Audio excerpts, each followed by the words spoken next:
बिस्मिल्लाहिर्रहमानिर्रहीम। आज press conference को बुलाने का मकसद ये है कि हम इस्लाम पार्टी से मैं ख्वाहिशमंद उम्मीदवार था, मगर जिस तरीके से इतने दिनों का इंतज़ार करना पड़ रहा है और जो आवाम में तज़ब्ज़ुब है उसको ध्यान में रखते हुए हमने और मैंने आज ये फैसला लिया है कि ये हमारा आज से मैं इस्लाम पार्टी के सभी ओहदे और इस्लाम पार्टी से जो है मैं इस्तीफा दे रहा हूँ और हमारा ये दफ्तर जो है इस्लाम पार्टी की जो ये बोर्ड लगा हुआ है अब हम इसको हटाने जा रहे हैं। मैं हमा वक्त जो है शेख रशीद साहब से लेकर उनसे जुड़ा हुआ था, 2 बार कारपोरेटर रहा, अल्लाह के करम से 1 बार स्कूल बोर्ड का मेंबर था।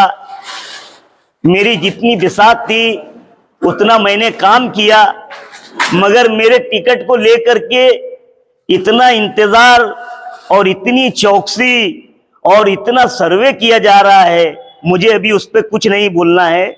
उस पर वक्त आने पर मैं बिल्कुल बताऊंगा कि सर्वे करने वाले जो है अगर अभी उस पर मैं बात करूं तो वो अभी बेजा बात हो जाएगी। जो सर्वे कर रहे थे वो उनका खुद का सर्वे करा ले तो उनको खुद उनकी औकात समझ में आ जाएंगी कि क्या है। मगर मैं आज जो है आप लोगों को एक बात कह देता हूं कि आसिफ शेख रशीद साहब भी इसी वार्ड से बिन विरोध चुन करके गए और सब काम मैं ही देखा। वो कितनी बार वार्ड के अंदर आए ये वार्ड की आवाम जानती है। जब सर्वे होगा तो उसका भी सर्वे होना चाहिए।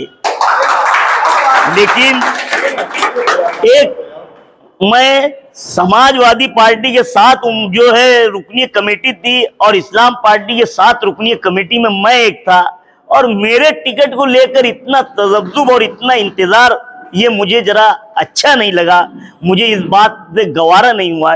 इसलिए आज हम सभी पार्टी के सभी ओहदों से इस्तीफा दे रहे हैं। कार्यालय से हमने उनका जो है बैनर उतार लिया है और बाहर का भी बैनर उतार लेंगे और कल इंशाअल्लाह अज़ीज मैं मेरे वार्ड की आवाम से, मेरे बुजुर्गों से, मेरे सरपरस्तों से, मेरी माँ और बहनों से, मेरे नौजवान साथियों से कोई एक अच्छा मशवरा करके आगे का लाए अमल तय करेंगे।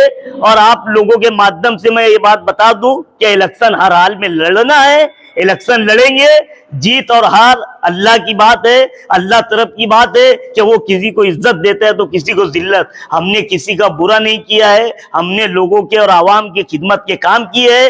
ये जो भी हमने काम किए हैं इसको लेकर के हम आगे जाएंगे और आवाम की राय के साथ कोई एक अच्छा लाए अमल तय करेंगे। आप सभी लोगों को इसी मकसद के लिए बुलाना हुआ। मैं सब और आप सब लोग आए। मैं आप लोगों का, मेरे जो जिम्मेदार, मेरे जो सरपरस्त है, मैं आप लोगों का शुक्रिया अदा करता हूँ। जल्दबाजी तो नहीं की है क्योंकि ऑफिशियल अनाउंसमेंट अभी तक हुआ नहीं पार्टी में। ये बात आपकी बराबर है, मगर जितना इंतजार मेरी सीट को लेकर के हुआ ये मेरे लिए भी कहीं ना कहीं मेरी बेइज्जती महसूस हो रही है कि इतना इंतजार मेरी सीट के लिए हो रहा है।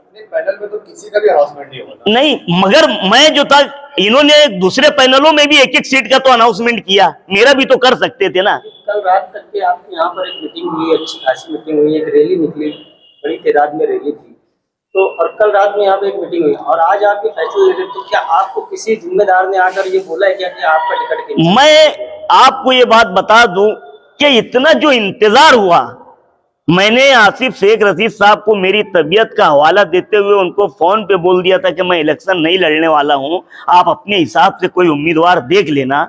मगर उन्होंने कहा कि मैं लतीफ भाई से बात करता हूं और वो हमारे घर पर आए। घर पर आने के बाद उन्होंने कहा कि भाई सलीम भाई तुम्हारी सीट रिजर्व है, ये आज से 12 या 13 दिन पहले की बात है, तो फिर हम आगे बढ़े। नहीं तो मैंने उस वक्त तो उनको फोन करके जो है कह दिया था कि मैं जरा, मेरी तबीयत नासाज भी चल रही है तो मैं इलेक्शन नहीं लड़ना चाहता हूं। क्यों आकर के फिर उन्होंने हमारे घर पे लतीफ भाई के सामने ये बात की कि जो है इनकी सीट रिजर्व है और आगे मैं जो है फैसला लेने वाला हूं। और उसके बाद से 15 दिन के इंतजार के बाद अगर वो दूसरे वार्ड में एक एक सीट के अनाउंस कर सकते तो वार्ड नंबर 8 में मेरा अनाउंस करने में क्या दिक्कत थी उनको। अभी आप इस्लाम पार्टी से छोड़ने का ऐलान कर दीजिए तो क्या एमआईएम से इलेक्शन लड़ेंगे? मैं ये फैसला कल मेरे वार्ड की आवाम के साथ बैठने के बाद लूंगा, मगर मैं आपके सवाल का जवाब इस तरह दूंगा कि मैं इलेक्शन लड़ने जा रहा हूं। आपने कहा कि जो लोग ऑब्जर्व कर रहे थे, जो सर्वे कर रहे थे, उन्होंने क्या कुछ मतलब रिपोर्ट वगैरह मतलब आपके खिलाफ में दी? मुझे वो सर्वे करने वालों पे और वो रिपोर्ट पर भी कोई बात आज बोलना नहीं है। ये तो सब लीडर के हक में होता है। आप लोगों के सामने भी मेरे काम आया है और आप सब लोग भी देखिए, मेरी वार्ड की आवाम ने भी देखा है। तो मुझे अब इस पे जिन्होंने सर्वे किया है, अब ये उनका सर्वे वही जाने, मुझे उस पर कोई टिप्पणी नहीं करना है। आप सब लोग यहाँ पर आए, मैं आप लोगों का शुक्रिया